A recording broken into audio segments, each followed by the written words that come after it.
给大家真诚道歉，我错了。1年以前，当我们聊文昭跟王志安的时候，我们在聊什么？我们聊的是海外中文时政的宝座易主，对不对？我们盯着他们俩的订阅数，我们看文昭会不会买粉，会不会作弊，我们看王菊什么时候能超过他，我们计算他们的油管广告收入，看看谁会更赚钱。最终王志安还是凭借着他凌厉的攻势，对于热点的精准的捕捉，尤其是在台湾官选风波当中搅动的风云，在大家共同的见证底下，从文昭手里夺走了中文时政的王座。所有人都觉得王志安赢了，这个时代开启了，文昭从此成为了过去式，一去不复返了。但是其实事情远远没有看上去那么简单。当我把目光从喧嚣的流量战场移开，深入到研究他们商业模式的内核的时候，我看到了一幅完全不同的图景。这两个人的战争不再是王座易主的故事，而是帝国分治的史诗。王志安的确是没错，他夺走了文昭的流量的王座，但是文昭却悄悄地完成了思想王国的闭环。这场战争已经从领土争夺战演变成两种商业模式的 PK。 今天呢，我们像商业分析师一样追踪资金流，像政治学家一样解构他们的权力模型，为您揭示这一场海外中文互联网帝国分治的宏大叙事。欢迎来到 2.0 时代的对决，王座已始，帝国当立。好了，我们先来看一看王志安。上一期视频其实我们曾经提到了王菊的这个产品模型，今天我们像风险投资人一样来审查这家上市公司的未来。先做一个非常简单的财务分析，在这个地方要先强调一下，我们是没有办法能够知道确切的后台数据的，所以接下来的所有的分析都是基于公开的数据跟行业经验的费米估算，目的不是为了给出审计级别的精准的数字，而是通过量化对比来揭示两种不同商业模式最底层的差异。王志安的收入主要有3块：广告、会员、打赏跟赞助。油管广告收入是它的基本盘，那根据第三方数据和我个人频道的 CPM 的数值做一个估算跟修正的话，王志安频道的有效 CPM 大概估计是在5到8美元之间。那过去1年它的视频总观看的数量接近了非常惊人的3亿次。这是一个什么概念？我们可以算一下哈，一年的 YouTube 的广告收入大概是在145万到232万美元之间，简单取一个中间值就是190万美金。再来看一看会员收入，这个是从公域流量向私域转换的一个尝试。王志安他的会员分成3档，根据点赞评论比和行业数据的这个基准线来推算的话，保守估计付费的会员大概是在 1.5 万到 2.5 万人之间，以平均每人每个月贡献8美金来计算的话，一年的会员的收入大概是在144万到240万美金之间，还是简单取一个中间值190万美金。那各位看到没有，这个数字其实已经追平了他的广告收入。那最后是打赏跟赞助，目前为止我们看到王志安的团队商业化方面的尝试似乎不太多，但是他每一个视频都有很多打赏的收入，两样加一块简单给一个估算，那大概就是20万美金左右吧。好了，我们把这3项加起来，广告190万，会员190万，赞助打赏20万，大概一年是400万美金。这个就是王志安流量帝国一年的总营收。但是我们要记住一点，就是王志安他的媒体帝国是一个重资产的运营，他的团队规模包括有策划、拍摄、后期、运营，我想至少应该有小10号人。那这是一间小型新闻工作室的配置了。在东京这样一个大城市，光人力成本一年我想至少就需要70万美金。另外的话，王记者最大的特色是在新闻的现场，我们已经看到他去过乌克兰，去过台湾，去过欧洲，估算他一年的差旅的预算大概能有20万美金吧，然后再加上设备啊、办公室啊、法律啊等等各种费用加在一块儿，我想王志安他一年的总成本估计应该也要有100万美金左右吧。所以这样一家上市公司的年报就出来了，营收大概400万美金，成本大概100万美金，净利润大概300万美金。那这个非常简单粗糙的财务模型证明了什么？证明了王志安的媒体帝国必须要建立在波涛汹涌的流量海洋之上，他必须要不断的追逐热点，制造声量，才能够喂饱这台高速运转、全覆盖的高成本的媒体机器。那我们现在来看一看王局的影响力策略。王局的影响力根植于公共广场的中心，它不是被动的等待热点事件的发生，而是主动的去制造争议，主导话题的主导权。1年以前，我们看到王志安的选题还保留着非常浓厚的调查记者的底色，他会花大量的时间去做深入的背景研究，比如说对俄乌战争的实地报道，它的核心竞争力是信息的增量跟独家视角。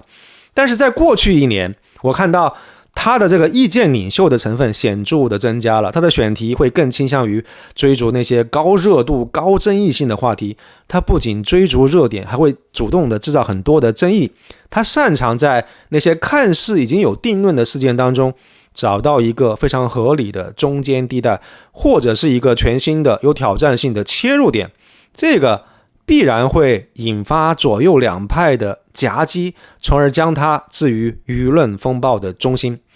这样一种转变，一方面固然可能因为他的个人生活发生了重大的变化，另外一方面也是因为这个上市公司的模式追求财务回报的必然结果。很明显，我们都知道，到一线去做深度的调查，成本高、周期长、风险大，成本收益不可控；而做观点评论的话，则能够更快速、更低成本的来响应热点。所以不可避免的，曾经的中国首席调查记者王志安正在从一个事实的提供者，越来越多的转变成为一个观点的放大器。王志安他非常擅长利用推特获得免费的流量，他经常性的在推特引战，进行议题设置跟压力测试。他每一次跟网友的对线都是一次免费的广告，把他腹背受敌、独立思考的人设打得更深入人心。最好的例子当然就是2024年台湾大选期间的那个贺龙夜夜秀风波。面对排山倒海的批评，他选择了全面对抗，把自己塑造成一个因言获罪、对抗强权的悲情英雄。看懂了吗？这个就是广场模式的完美的运作。争议本身其实也是他非常重要的产品，无论你支持他还是反对他，只要你参与了讨论，哪怕是参与对他的讨伐，你就是为他的广场贡献了流量，贡献了你的注意力。他非常成功的用一个注意力的炸弹，把自己变成是新闻的中心。而他策略的另外一个高明之处就是政治模糊性。王局公开表示，我不反党，我也不反共。这句话曾经激怒了无数的海外民运人士，骂他是中共的大外宣。但正是这样一种政治表态上的模糊性，让他没有办法被简单的归类，他能够吸引那些对于中共不满，但与此同时又厌倦了传统民运口号，对于海外民运圈非常失望的中间派。更重要的是，关于王志安到底是不是中共大外宣的无休止的辩论，本身就成了广场上非常热烈的讨论，这个热度甚至持续不减，这个也算是持续为他提供了免费的流量。王志安的这个商业模式相对纯粹，抓热点做评论，主动制造争议，将海量的注意力通过油管广告变现。他的观众是广场上成分非常复杂也非常分裂的群体，有的是从体制内跑出来的温和反贼，有追求新闻深度的理性派，有纯粹看热闹的吃瓜群众，甚至还有很大量的人是专门跑来骂他的。那所以这些人是非常流动的，充满冲突的一个矛盾集合体。王志安他也乐于看到这种混乱，因为冲突就是注意力的源泉，他并不需要一个一致对外的军队，而是一个永远有仗可打、永远有热闹可看的斗兽场。那好了，我们在广场上围观了王志安的斗兽场之后，现在让我们离开喧嚣，走进深山老林，这里有文昭的寺庙，我们姑且称之为文庙吧。那这里的气氛是截然不同的。文昭的起点是一条非常清晰的信念之路，他很早就为法轮功媒体，比如说大纪元新唐人撰稿。那这个背景为他提供了一套完整自洽的世界观跟理论的框架。和王志安刻意保持模糊的政治立场相反，文昭的立场从一开始就无比的清晰，他对于中共持彻底的批判态度，他不是在舆论的海洋里面寻找观众，而是在茫茫人海当中召唤那些和他拥有同样非常坚定反共信念的信众。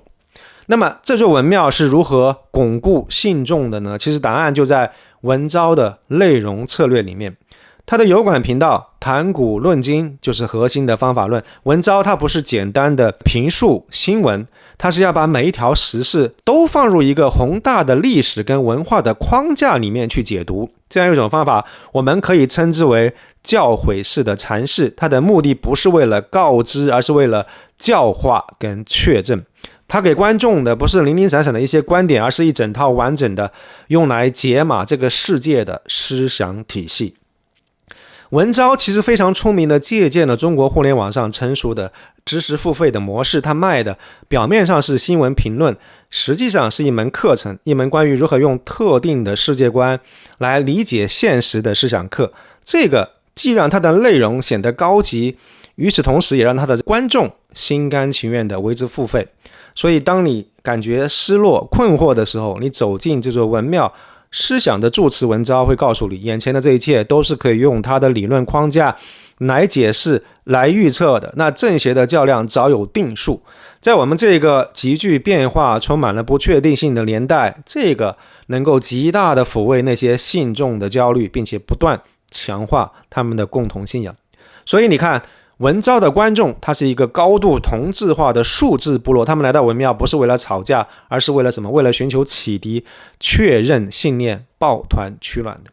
所以如果我们看到他的评论区的话，火药味不浓，更像是一个和谐的同修道场。那现在讲完了文昭粉丝的特点，我们来深入挖掘一下。要理解文昭的道场，我们还是要去到他的会员网站文昭 .ca 来逛一逛。它的核心产品是什么呢？会员网站年费59加币，折合大概45美金。那这个价格本身就是一个过滤器，它基本上是挡住了这种游客，然后留下了信徒。成为会员之后，你会发现什么呢？ YouTube 上面的这个视频其实只是冰山一角，在它的网站里面有更多的内容，有会员专属的这些音频内容，有深度的文章分析，有每月的直播问答，还有一个非常庞大的过往内容库。那在这里的社区氛围培养的不是粉丝而已，而是文昭思想体系的学习者跟践行者。他们获得的不仅仅只是信息，更是一种身份认同跟精神上的归属感。好了，铺垫完成之后，现在到了最关键的文昭的收入估算的时间。那文昭的会员数肯定是商业机密，但是我们可以做一些合理的估算。他的 YouTube 主频道有159万的订阅，副频道还有127万，但是注意哈，会员转换率会有明显的不同。以他内容的深度跟垂直性，我们必须要做一个大胆的假设。什么假设呢？就是信仰的付费转换率要远远高于新闻内容的付费转换率。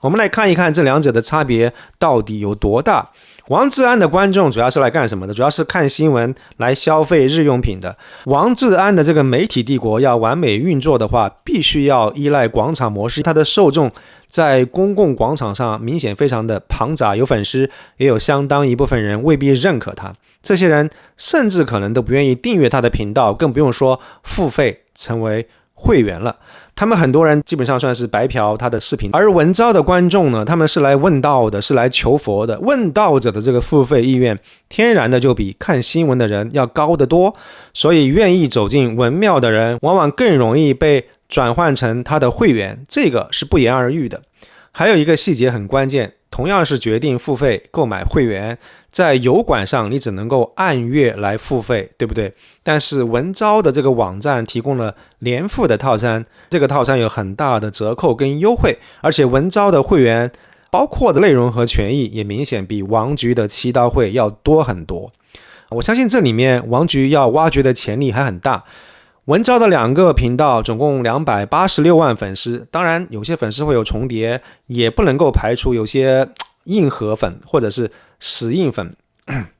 他们会同时做油管副频道跟网站的会员。不管怎么样，我们简单取一个保守的中间值，5万名付费会员。那现在我们来算一笔账，5万会员乘以每年45美金的年费等于多少？等于1年225万美金。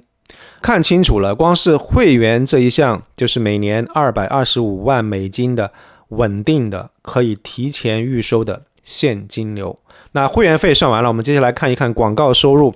文昭2个频道过去一年的总播放量分别是 1.76 亿加上 1.1 个亿，这个数字只是略逊于王志安的3个亿，估算一下大概是180万美金左右的广告收入。所以文昭的总收入是225万美元的会员，加上180万美元的广告，再加上大概10万美元的这个商业赞助或者是打赏，总数是415万美金，一年的营收大概是415万美金。